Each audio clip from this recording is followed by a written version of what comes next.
Hello everyone. आज हम वापस से के लिए आप सभी के लिए एक नया अपॉर्चुनिटी लेके आए हैं। ये opportunity Bhabha atomic research centre, जो कि डिपार्टमेंट ऑफ एटॉमिक एनर्जी का ही एक यूनिट है, उसके द्वारा रिलीज किया गया है। तो यहाँ पे 4 अलग अलग वैकेंसीज की पोस्ट आई हैं। तो एप्लीकेशन जो है वो ऑलरेडी स्टार्ट हो चुका है, 17 जुलाई से स्टार्ट हो चुका है, और आखिरी डेट एप्लीकेशन फिलअप करने की 18 अगस्त है। तब हम डिटेल से देखते हैं कि किस किस पोजिशन के लिए क्या क्या आई हैं, इसके बारे में हम डिटेल से बात करते हैं। तो ये जितने भी वैकेंसीज हैं सारी की सारी ग्रुप बी पोजीशंस की हैं।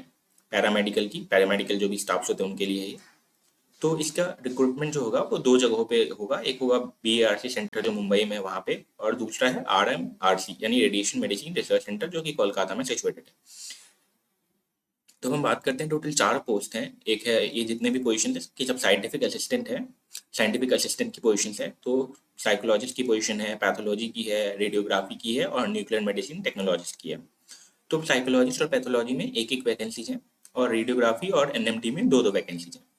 तो हम बात करते हैं क्वालिफिकेशंस की और एक्सपीरियंस क्या क्या चाहिए। तो जो साइकोलॉजिस्ट की पोजीशन है वहाँ पे उन्होंने लिखा है graduation in psychology with minimum 60% marks.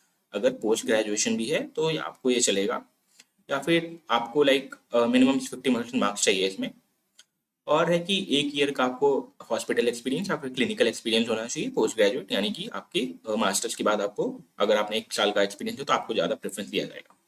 Pathology की बात करें तो अगर आपने BSc कर रखा है, उसमें अगर आपके मिनिमम 60% मार्क्स हैं, और फिर आपने पोस्ट ग्रेजुएट किया है मेडिकल लैब टेक्नोलॉजी में विथ मिनिमम 60% मार्क्स, तो आपको यहाँ पे आप इसमें अप्लाई कर सकते हो। या फिर अगर आपके पास BSc है मेडिकल लैब टेक्नोलॉजी में, तो भी आप अप्लाई कर सकते हो विथ मिनिमम 60% मार्क्स। रेडियोग्राफी में अगर आपने BSc कर रखा है रेडियोग्राफी में, तो आप अप्लाई कर सकते हो। या आपने नॉर्मल BSc कर रखा है विथ 50% मार्क्स, बट आपके पास 1 साल का डिप्लोमा है रेडियोग्राफी में, तो भी आप इस पोजिशन के लिए अप्लाई कर सकते हो। NMT यानी न्यूक्लियर मेडिसिन टेक्नोलॉजिस्ट में, उसमें है कि BSc होना चाहिए और मिनिमम 60% मार्क्स, प्लस DMRIT यानी कि डिप्लोमा रेडियो टेक्नोलॉजी में, DNMT यानी न्यूक्लियर मेडिसिन टेक्नोलॉजी में डिप्लोमा कर रखा है, या फिर आपने DFTI कर रखा है यानी कि फ्यूजन इमेजिंग टेक्नोलॉजी में अगर डिप्लोमा कर रखा है विथ 50% मार्क्स, तो आप अप्लाई कर सकते हो। या फिर अगर मैं BSc ही कर रखा है लेकिन NMT में, तो अगर आपके पास 60% मार्क्स है उसमें, तो आप उसमें अप्लाई कर सकते हो। अब हम एज लिमिट की बात करते हैं। तो ये चारों पोजीशंस की मिनिमम एज जो है वो 18 ईयर्स है, और मैक्सिमम एज 30 ईयर्स है।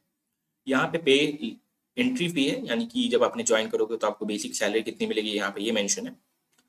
अब हम बात करते हैं कि अपर एज रिलैक्सेशन जो होता है गवर्नमेंट ऑफ इंडिया के जो भी रूल्स हैं उसके बेसिस पे आपको मिलेगा यहाँ पे। आप यहाँ पे 4 डिफरेंट डिफरेंट कॉलम में उन्होंने मेंशन कर रखा है, आप इसको पढ़ सकते हो और मोर इन्फॉर्मेशन के लिए।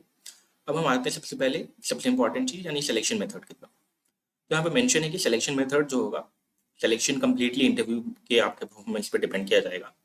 इन केस अगर बहुत ज़्यादा रिस्पॉन्स आते हैं, यानी कि एप्लीकेशन बहुत ज़्यादा आती हैं, तो जो सेंटर्स हैं वो स्क्रीनिंग करेंगे, यानी कि आपने जो भी एप्लीकेशन भर रखा है, आपके एजुकेशनल क्वालिफिकेशन, आपके वर्क एक्सपीरियंस के बेसिस पे आप एप्लीकेशन को शॉर्टलिस्ट किया जाएगा। वो एक स्क्रीनिंग प्रोसेस से गुजरेगा, फिर उसमें आपको शॉर्टलिस्ट किया जाएगा।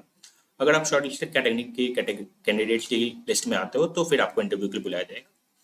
ये कम्प्लीटली सेंटर के ऊपर डिपेंड करता है कि, और इस पर भी डिपेंड करता है कि कितने एप्लीकेशन आते हैं कितने अलग अलग पोस्ट के लिए। अब हम बात करते हैं नेचर ऑफ ड्यूटीज़ की, यानी कि अगर आप सेलेक्ट हो जाओगे तो आपको क्या क्या काम करना पड़ेगा। तो साइकोलॉजिस्ट में बेसिक है कि लाइक हॉस्पिटल रिलेटेड वर्क होगा, साइकोलॉजी से रिलेटेड काउंसलिंग सर्विसेज वगैरह। पैथोलॉजी में होगा कि आपको पैथोलॉजी लेबोरेटरी में काम करना पड़ेगा। ब्लड बैंक या फिर जो भी मतलब इससे रिलेटेड फैसिलिटीज होंगी वहाँ पे आपको भेजा सकता है काम करने को। सेम रेडियोग्राफी में भी है और सेम NMT में भी है। इसके बारे में डिटेल्स में यहाँ पे लिखा हुआ है, अगर आपको और इन्फॉर्मेशन चाहिए तो आप इस चीज़ को पूरा पढ़ सकते हो। अब एडिशनल बेनिफिट्स की बात करते हैं, तो जो नॉर्मल बेनिफिट्स मिलते हैं एक गवर्नमेंट जो भी एम्प्लॉयज होते हैं DAE का, यानी कि डिपार्टमेंट ऑफ एटॉमिक एनर्जी का, सेम आपको मिलेगा। एक तो आपको एक अच्छा वर्किंग एनवायरनमेंट मिल रहा है, प्रमोशंस भी होते रहेंगे, आपके जो भी फैमिली मेम्बर्स हैं उनको हेल्थ केयर मिलेगा, ट्रैवल अलाउंस मिलेंगे आपको, अगर आपके चिल्ड्रन हैं तो उनको एजुकेशन अलाउंस भी मिलेगा, और आपको परफॉर्मेंस रिलेटिव इंसेंटिव भी मिलते हैं जो भी लाइक बेसिकली गवर्नमेंट एम्प्लॉयज को मिलते हैं, वो मिलेंगे आपको। तो हम बात करते हैं कि एप्लीकेशन भरना कैसे है। सबसे इंपॉर्टेंट तो है कि हाउ टू अप्लाई। तो एप्लीकेशन का मोड जो है यहाँ पे सिर्फ और सिर्फ ऑनलाइन एप्लीकेशन से एक्सेप्ट किए जाएंगे। एप्लीकेशन ऑलरेडी स्टार्ट हो चुके हैं 17 जुलाई से, और आखिरी डेट जो है 18 अगस्त है। आप इसके पहले एप्लीकेशन अपना सबमिट कर लो। ऑनलाइन एप्लीकेशन के लिए आप इस वेबसाइट पे जा सकते हो recruit.brc.gov.in पे।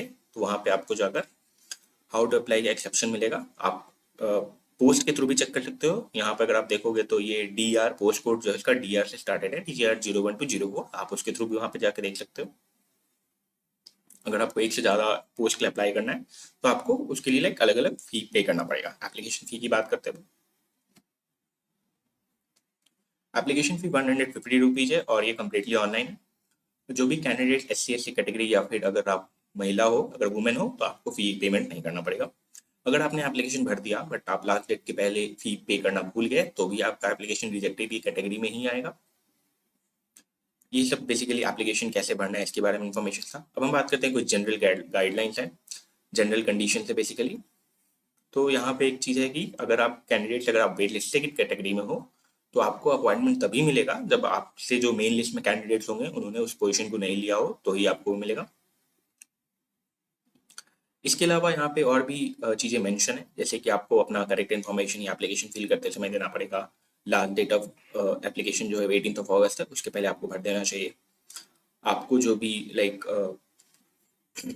अगर आपने इग्नू से यानी कि डिस्टेंस एजुकेशन से आपने कर रखा है तो आपको ये इंश्योर करना पड़ेगा कि जो भी लाइक ये भी जो भी यूनिवर्सिटी जो ये प्रोवाइड करती है इग्नू, वो AICTE या फिर NCTE या फिर मिनिस्ट्री ऑफ HRD के थ्रू जो हो वो बेसिकली लाइक उनसे रिकॉग्नाइज्ड हो। जब इनसे रिकॉग्नाइज यूनिवर्सिटी होंगी तो ही आपको वो एक्सेप्ट करेंगे।